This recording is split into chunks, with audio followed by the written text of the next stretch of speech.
Eh bien, tout d'abord, bonjour à tout le monde, à ceux que j'ai pas pu saluer. Je suis vraiment heureuse de vous accueillir dans la maison du Seigneur, une des maisons du Seigneur, parce qu'il n'y en a pas qu'une, il est partout, il est omniprésent. J'ai particulièrement aimé les chants, je ne sais pas si vous, et l'avant-dernier, merci Serge pour ce choix de chant. Je t'ai dit que le Seigneur te conduise, et il te conduit toujours bien. Alors ça, c'est une grâce. Dans l'avant-dernier chant, nous avons chanté que nous sommes la prunelle de ses yeux. Alors, je crois qu'il y en a beaucoup qui savent ce que c'est que la prunelle des yeux. Et comme c'est précieux d'avoir une prunelle en bonne santé, ou une compagne qu'on appelle ma prunelle aussi, pourquoi pas, hein?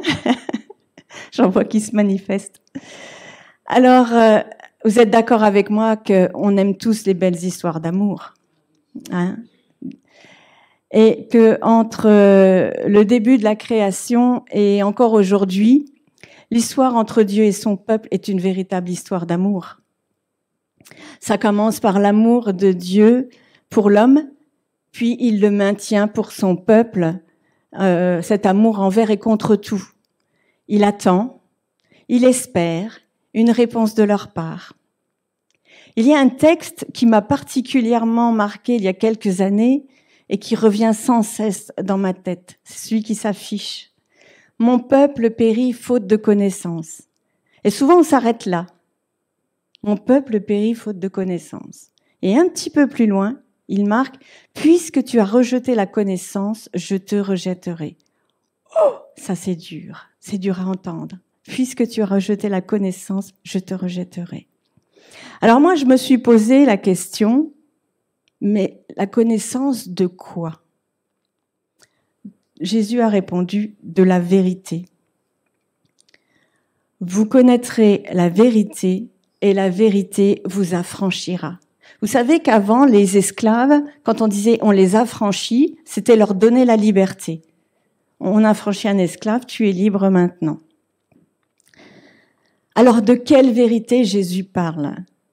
Il a répondu aussi à cette question, je suis, et je crois qu'on l'a entendu ce matin, je suis le chemin, la vérité et la vie.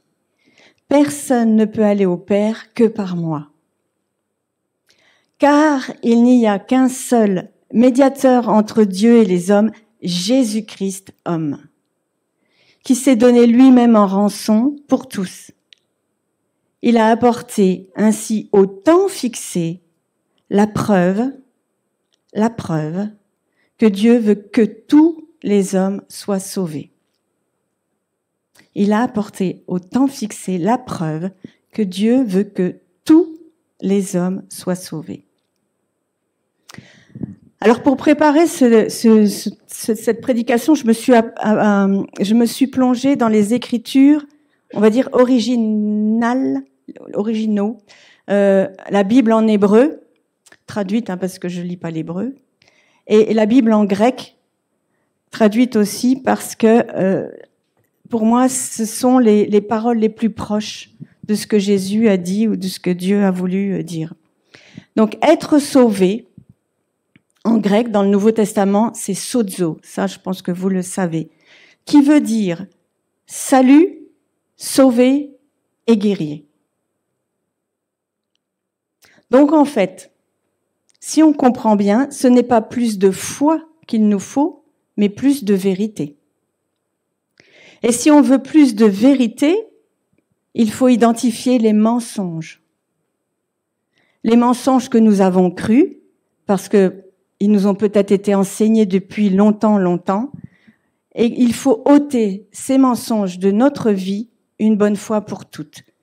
Oui, vous connaîtrez la vérité et la vérité vous affranchira. Pourquoi ? Parce que le mensonge est une prison. Alors c'est vrai que c'est cool de rester dans notre zone de confort, dans nos petites habitudes, et de ce que l'on connaît depuis longtemps, de ce que l'on a appris aussi. Mais de temps en temps, il est nécessaire de sortir des ronces et d'arrêter de se faire piquer par des échardes pour marcher sur le chemin plat que Jésus a préparé pour nous, ce chemin de sécurité. Alors si vous voulez bien, j'aimerais qu'on regarde ensemble peut-être les mensonges auxquels on a cru et qui nous ont enfermés dans une prison. Certains appellent ça des doctrines de démons. Je n'ai pas osé prendre ce texte et de reprendre cette parole.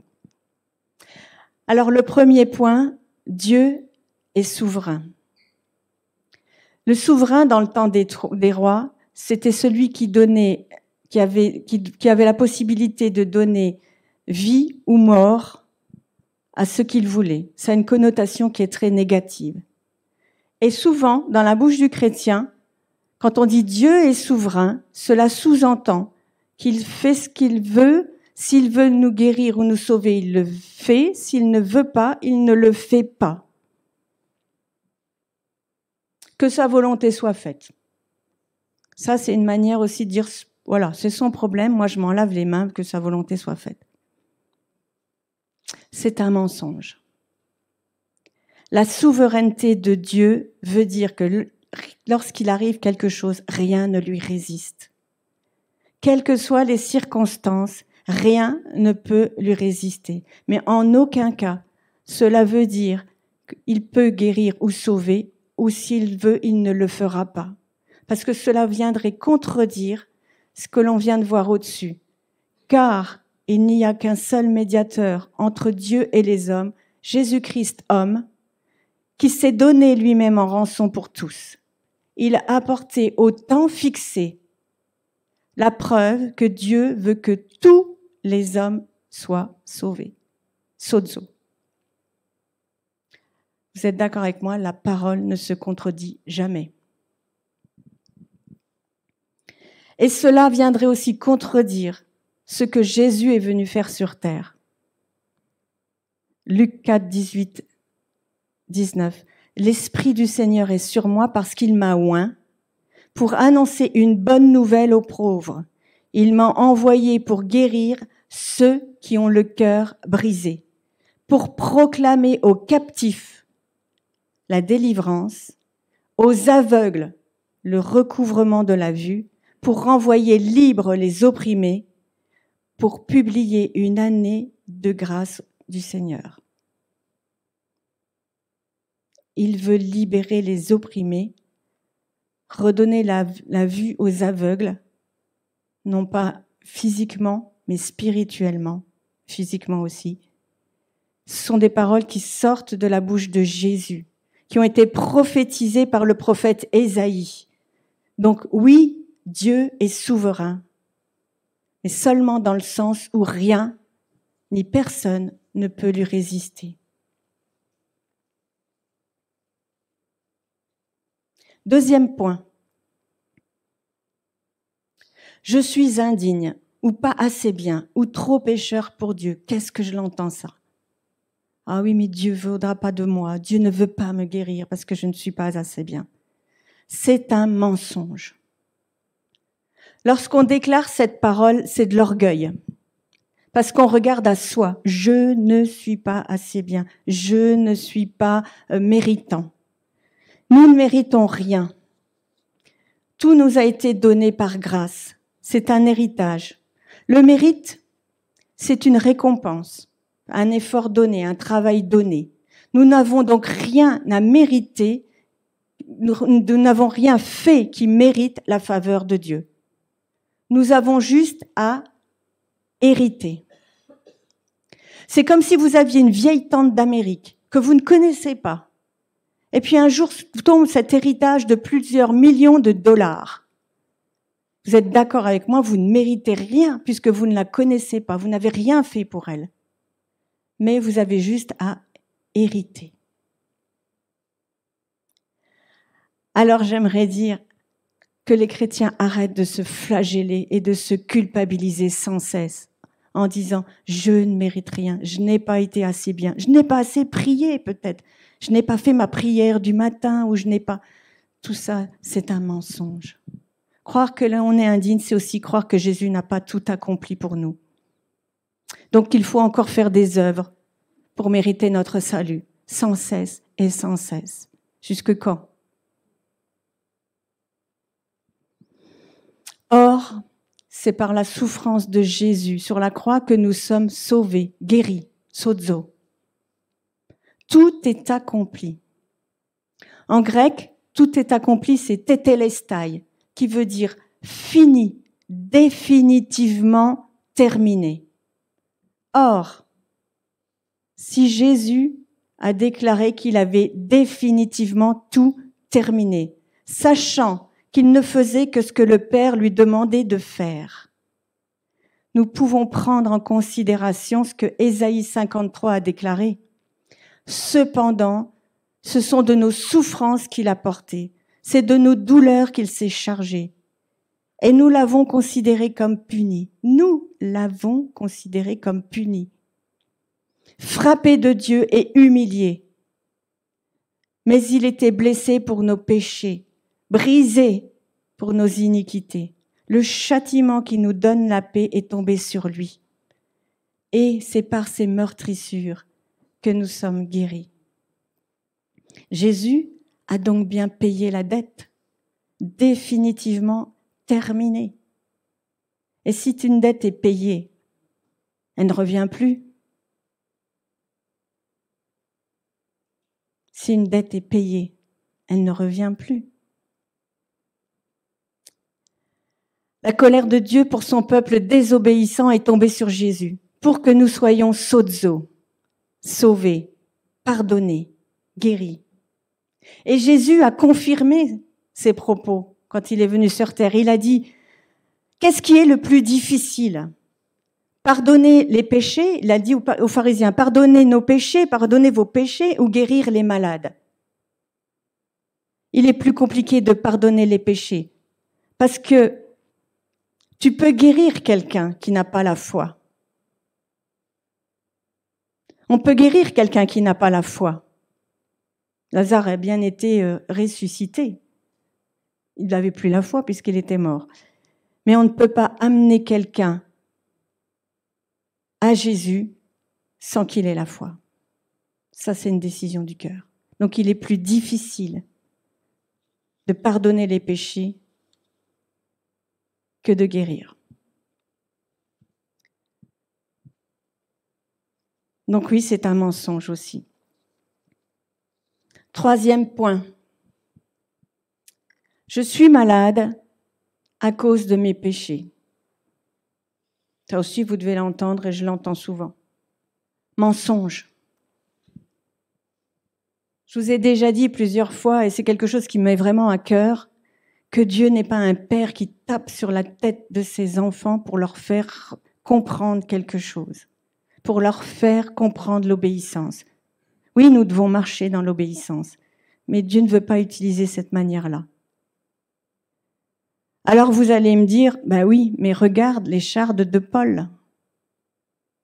3 fois, il a dit, ôte-moi cette écharde dans ma chair, et Dieu lui a répondu, ma grâce te suffit. Alors, l'écharde de Paul, au risque peut-être de vous surprendre, n'est en aucun cas une référence à la maladie. Et nous allons voir pourquoi.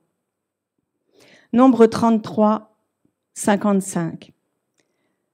Si vous ne dépossédez pas les habitants du pays en votre faveur, ceux que vous laisserez là seront comme des épines dans vos yeux et des échardes dans vos flancs. Ils seront vos adversaires dans le pays que vous habiterez. Josué 23, 13. Soyez certains que l'Éternel, votre Dieu, ne continuera pas à chasser ces nations devant vous, mais elles seront pour vous un filet et un piège, un fouet dans vos côtés et des épines dans vos yeux, jusqu'à ce que vous ayez péri de dessus ce bon pays que l'Éternel Dieu vous a donné. 2 Samuel 23, 6. Mais les méchants sont comme des épines que l'on rejette et que l'on ne prend pas avec la main.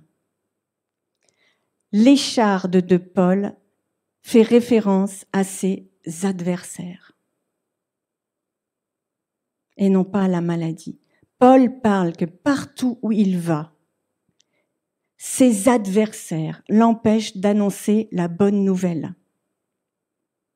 Dans une traduction, il dit même « Un ange de Satan vient me souffloter ». Souffloter, en grec, c'est gifler. un ange de Satan vient me gifler.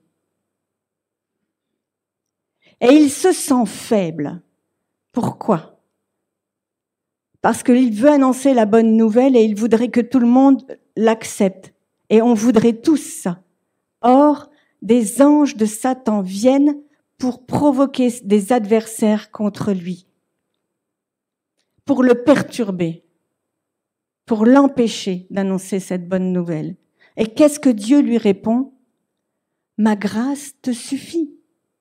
Parce que quand tu seras faible pour annoncer la bonne nouvelle, je serai là et je vais t'aider. Et justement, si les anges de Satan viennent provoquer des adversaires contre toi, c'est parce que ma grâce est là et que la vérité est là et qu'on veut t'empêcher de la dire. Voilà ce que veut dire les chartes de Paul. Je vous encourage à relire tous ces textes dans des traductions qui sont différentes peut-être de celles que vous avez eues ou comprises. Alors, je dirais, mes frères et sœurs, ce que je veux vous dire est important. Nous devons changer d'alliance.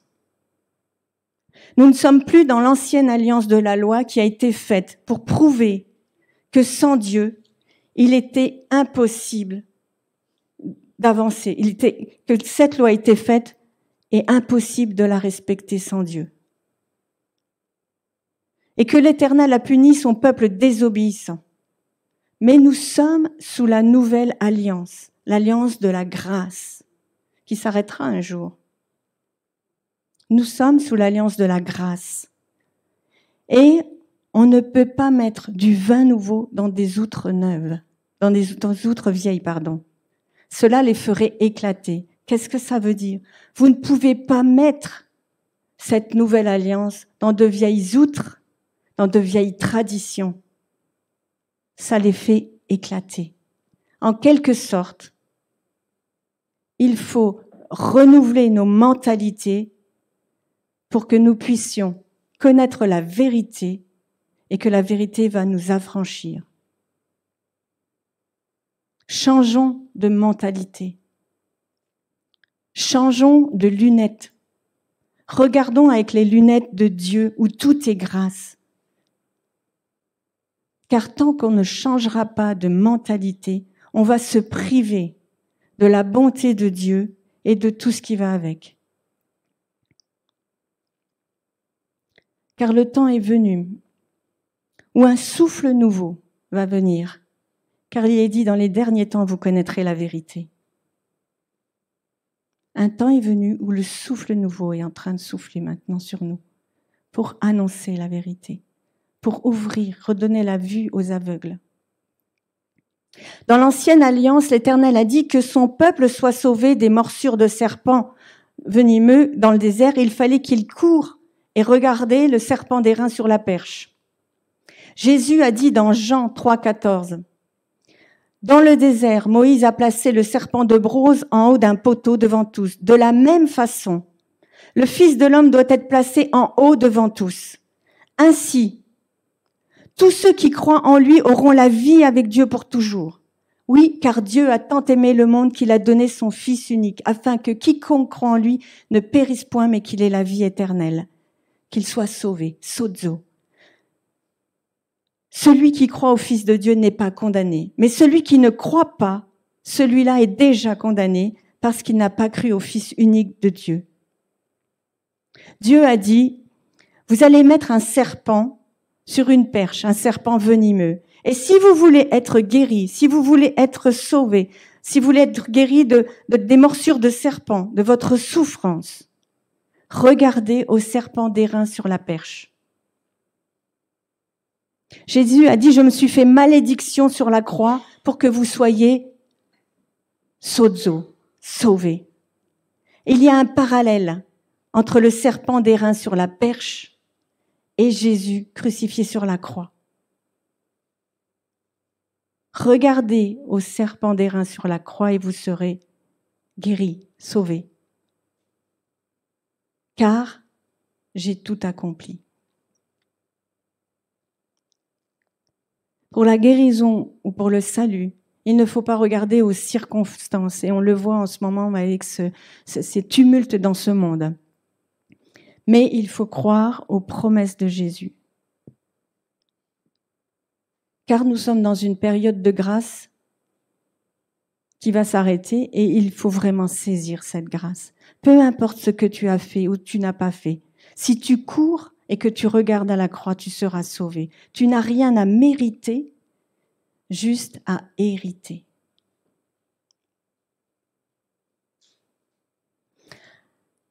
Alors, j'aimerais terminer par vous dire, croire que Dieu peut sauver ne suffit pas. Croire que Dieu peut guérir ne suffit pas. Il faut croire qu'il le veut. Il faut croire qu'il le veut.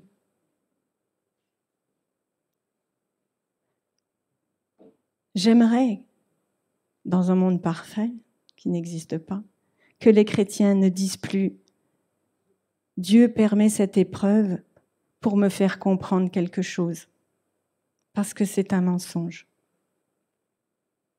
Parce que si ceux qui disent ça, c'est qu'ils n'ont rien compris à l'amour inconditionnel de Dieu.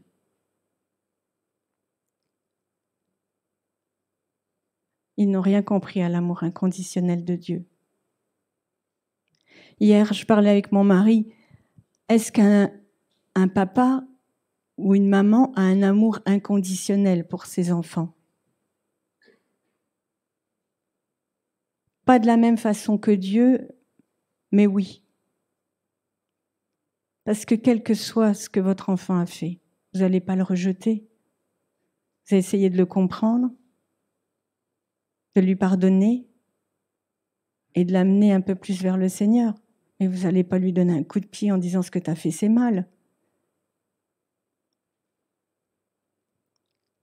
Oui, ne disons plus ça. Parce que non seulement on n'a rien compris à l'amour inconditionnel de Dieu, mais je crois qu'en même temps on lui fait de la peine.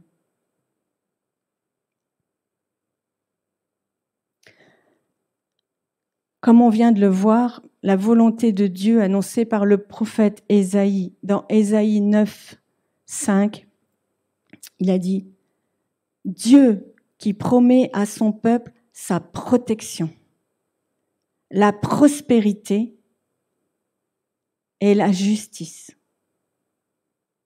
Il annonce la venue d'un Messie, un serviteur souffrant, qui incarnera la réalisation des promesses de Dieu. Il incarnera la réalisation des promesses de Dieu.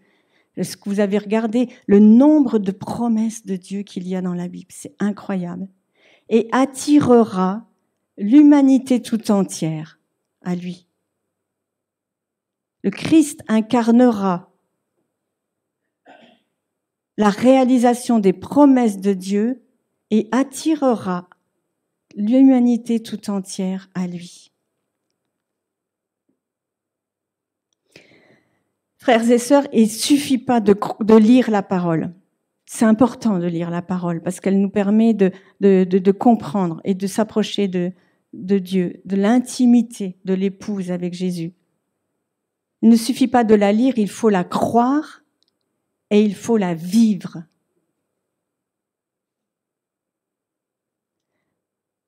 Faire ce qu'elle dit.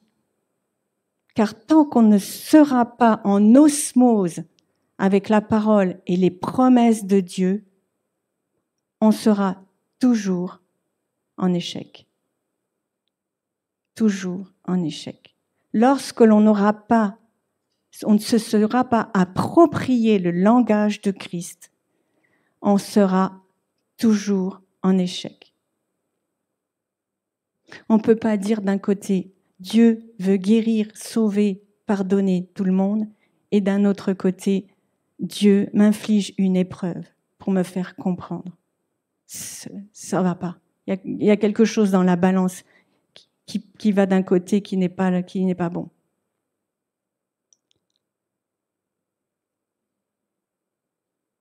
L'amour inconditionnel de Dieu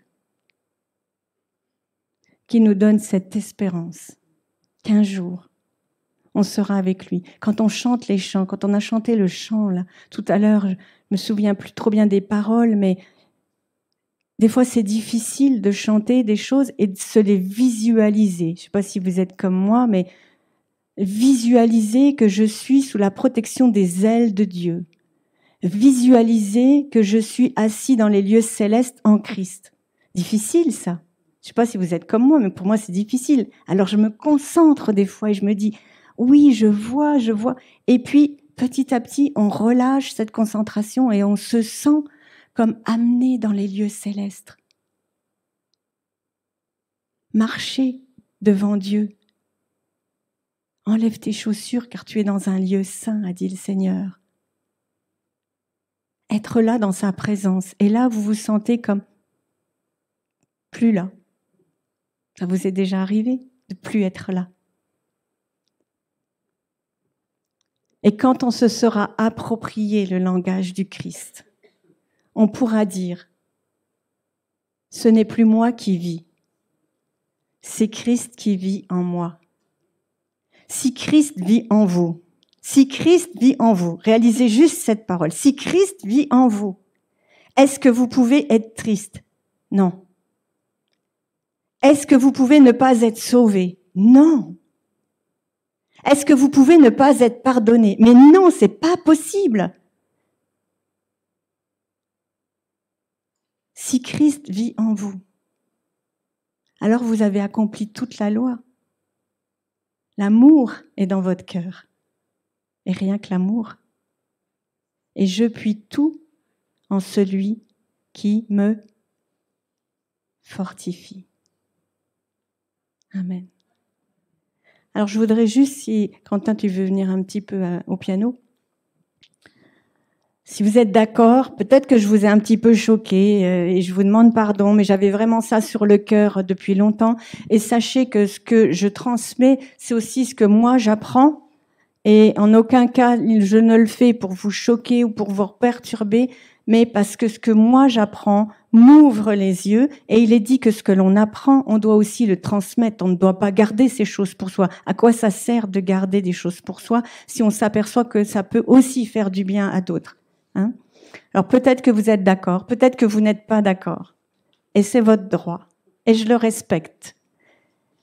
Mais je voudrais juste qu'on incline un petit peu notre tête pour se visualiser qu'on rentre dans le Saint des Saints, en présence de Dieu, là maintenant.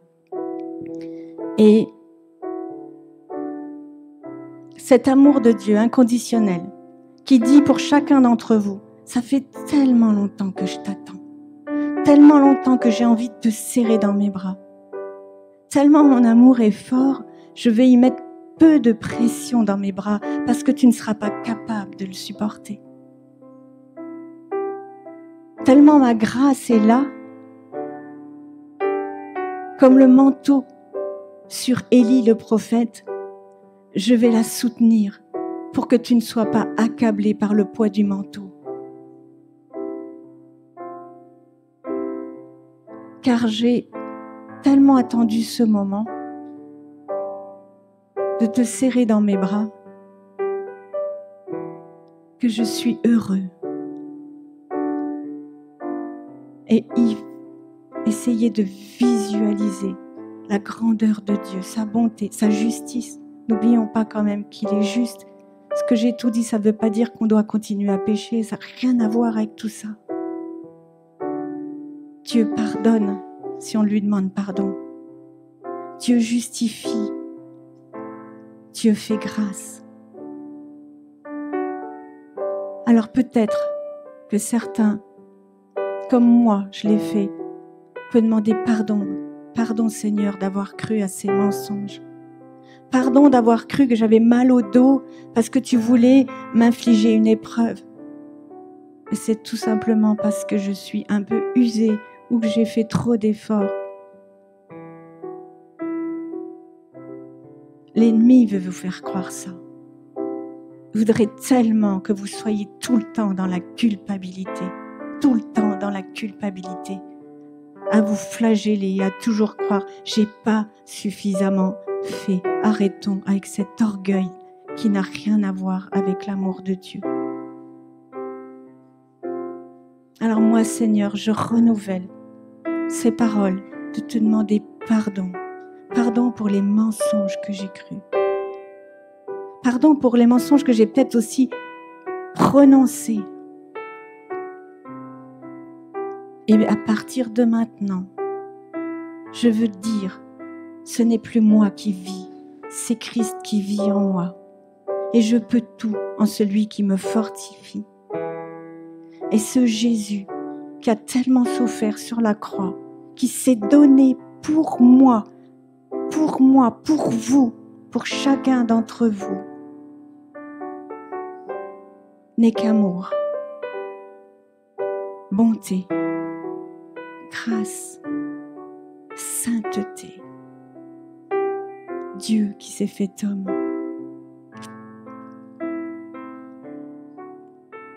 Et demandez, Seigneur, ce n'est plus moi qui vis, c'est Christ qui vit en moi.